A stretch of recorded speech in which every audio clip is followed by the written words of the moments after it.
जजसाहेब, या माणसाने आयुष्यात इतके गुन्हे केलेत ना, ते जर का मी इथे कोर्टात सांगायला गेले ना तर कोर्टाची वेळ संपेल। जजसाहेब, हा माणूस इतका नीच आहे की याने माझ्यावर लक्ष ठेवण्यासाठी, मी घरात काय करते हे बघण्यासाठी त्याच्या घरामध्ये हिडन सीसीटीव्ही कॅमेरा लावले होते। मला कुणाशी बोलता येऊ नये, म्हणजे माझ्या घरच्यांशी, माझ्या मित्रमैत्रिणीशी कुणाशीही बोलता येऊ नये म्हणून या नीच माणसाने जॅमर लावले होते घरामध्ये। आणि ना, या सगळ्याची नोंद डिवोर्स केस मध्ये देखील आहे। जान्हवी, तुम्हाला त्रास होत असेल तर तुम्ही थोडा वेळ थांबू शकता। नाही सर, नराधमाचं सगळं सत्य आज मला जगाला सांगायचंय। जजसाहेब, लग्नानंतर ना पहिल्यांदा माझे आई बाबा माझ्या घरी आले होते, पहिल्यांदा। साहजिक आहे ना, मी थोडा वेळ त्यांच्या बरोबर घालवणार, पण या नालायक माणसाला ते बघवलं नाही।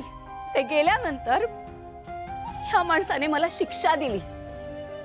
ह्याच्या हाताबरोबर माझा हात 24 तासासाठी बांधून ठेवला होता।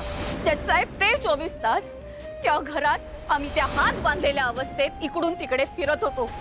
याला 10 वेळा सांगत होते, ओ मला त्रास होतोय जयंत, मला नाही सहन होते जयंत, माझ्या हाताला रग लागतेय, पण ह्याच्यावर त्याचा काहीही परिणाम होत नव्हता। त्या त्रासाला ना हा विक्षिप्त माणूस प्रेम असं नाव देत होता। जजसाहेब, त्यानंतर माझी मोठी बहीण भावनाताई आणि तिची मुलगी आनंदी पहिल्यांदा आमच्या घरी आले होते। आणि त्या लहान मुलीबरोबर मी थोडा वेळ लपाछुपीचा खेळ खेळत होते। आणि तो खेळ खेळत असताना मी थोडा वेळ ह्याच्या नजरेआड झाले, तर ह्याला तेही सहन झालं नाही। त्या गोष्टीची शिक्षा म्हणून या माणसाने मला अख्खी रात्र कपाटात बंद करून ठेवलं होतं। एवढं होऊ नये या माणसाचा नीचपणा थांबला नाही जजसाहेब, ह्याच्या शिक्षा सुरूच होत्या। जजसाहेब, एके दिवशी ना मी याला न सांगता घराबाहेर गेले होते।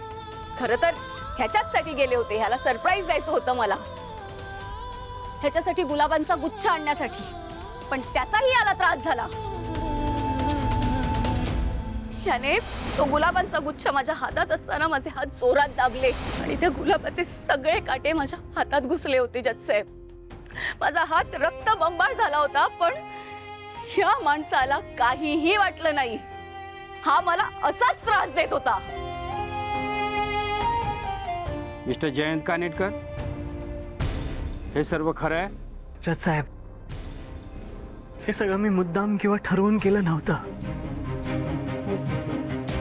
हे माझ्याकडून नकळत घडत होतं। म्हणजे माझी जानू माझ्यापासून लांब जाते, या विचाराने मला काय व्हायचं मला मला मला खरंच कळत नाही जजसाहेब। आणि यस, मी फक्त त्या भीतीपोटी या सगळ्या गोष्टी करत गेलो। मी मान्य करतो माझ्याकडून चूक झाली, आय ॲक्सेप्ट दॅट। पण जजसाहेब, जेव्हा मला माझ्या चुका रिअलाइज व्हायच्या ना, तेव्हा मी स्वतःला देखील हार्म करायचो। कित्येकदा मी स्वतःला शिक्षा दिलेली आहे।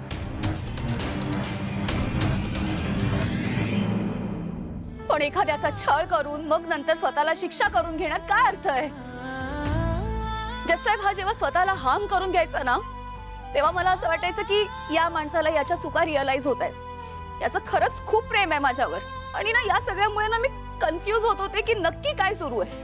नाही म्हणजे एखादी व्यक्ती सुरुवातीला भयंकर अत्याचार करते आणि अचानक आपल्याशी प्रेमाने वागू लागते, त्यावेळेस मला सतत असं वाटायचं की नाही जानू, तुझंच काहीतरी चुकतंय, तूच कुठेतरी कमी पडतेयस, याचं तर तुझ्यावर खूप प्रेम आहे। आणि या सगळ्या विचारांमुळे ना जजसाहेब, मी एका विचित्र माइंडसेट मध्ये जायला लागले होते। मला काहीही कळत नव्हतं, कारण जजसाहेब, कुठल्याही मुलीला स्वतःचा संसार स्वखुशीने मोडायचाच नसतो। प्रत्येक मुलीच्या मनात ही आशा असते की आपला नवरा आज ना उद्या सुधारेल। मलाही तशीच आशा होती। जजसाहेब, मला ना कळत नव्हतं की जयंत नक्की माझ्यावर प्रेम करतोय की मला त्रास देतोय। पण जेव्हा मला कळलं की याने खूप लोकांचा जीव घेण्याचा प्रयत्न केलाय, तेव्हा मात्र माझे पेशन्स संपले। हे यांचं वर्जन आहे माय लॉर्ड। मला सांगा, लग्नाआधी तुम्हाला माहित नव्हतं की जयंत कसे आहेत ते? नाही, जयंत लग्नाआधी असा नव्हता, तो माझ्याशी असं कधीच वागला नव्हता। पण लग्नानंतरच त्याचं हे विचित्र आणि विक्षिप्त वागणं माझ्या लक्षात आलं जजसाहेब।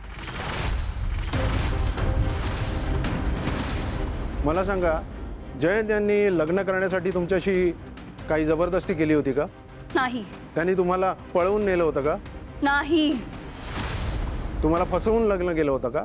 नाही हेच मला सिद्ध करायचं आहे माय लॉर्ड. याचाच अर्थ असा की माझा अशील जयंत कानिटकर काहीही चुकीचं वागलेलं नाही. जयंत यांनी फक्त एवढीच अपेक्षा ठेवली की जान्हवी यांनी कायम त्यांच्यासोबत राहावं. मग यात त्यांचं काय चुकलं जज साहेब? ओघा त्यांच्याकडून ज्या ज्या चुका झाल्या त्या त्यांनी प्रामाणिकपणे मान्य केले आणि जान्हवी यांना वेळोवेळी सॉरी देखील म्हणाले. सर, प्रत्येक वेळेस सॉरी म्हणून केलेल्या भयानक गुन्ह्यांना माफी मिळू शकत नाही.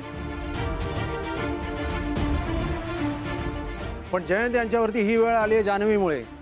यांच्या आयुष्यामध्ये विश्व आला आणि यांचं मन बदललं आणि तुम्ही तुमच्या नवऱ्याला आणि त्याच्या प्रेमाला नाकारत आहात. Objection your honour. हे काहीही बोलतायत. नाही, मी खरं तेच बोलतोय. जान्हवी मॅडमनी जयंत सरांशी प्रतारणा केली आणि ते लपवण्यासाठी त्या माझ्या क्लायंटवर इतके वाईट आरोप करतायत. नाही, हे सगळं खोटं आहे. Objection your honour. माझ्या क्लायंटच्या चारित्र्यावर संशय घेतला जातोय. खरं तर यांचंच चारित्र्य क्वेश्चनेबल आहे. Objection your honour. नाही नाही, असं काहीही नाहीये. Order order. हे काय चाललंय इथे?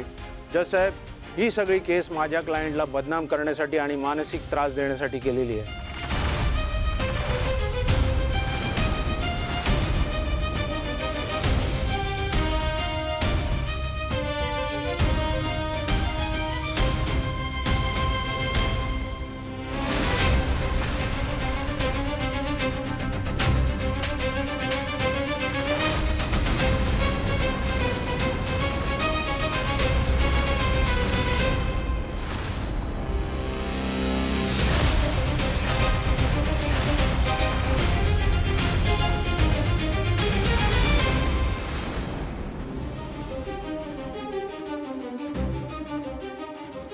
संतोष दादाने जयंतने केलेला कांड काही झाला तरी कोर्टात सांगायलाच पाहिजे.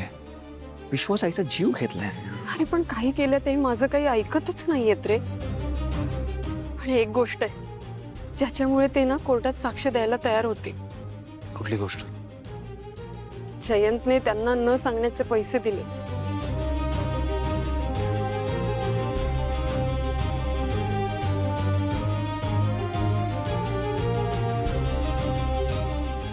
ठीक आहे, मला माहिती आहे संतोष दादांचं तोंड कसं काय उघडायचं ते.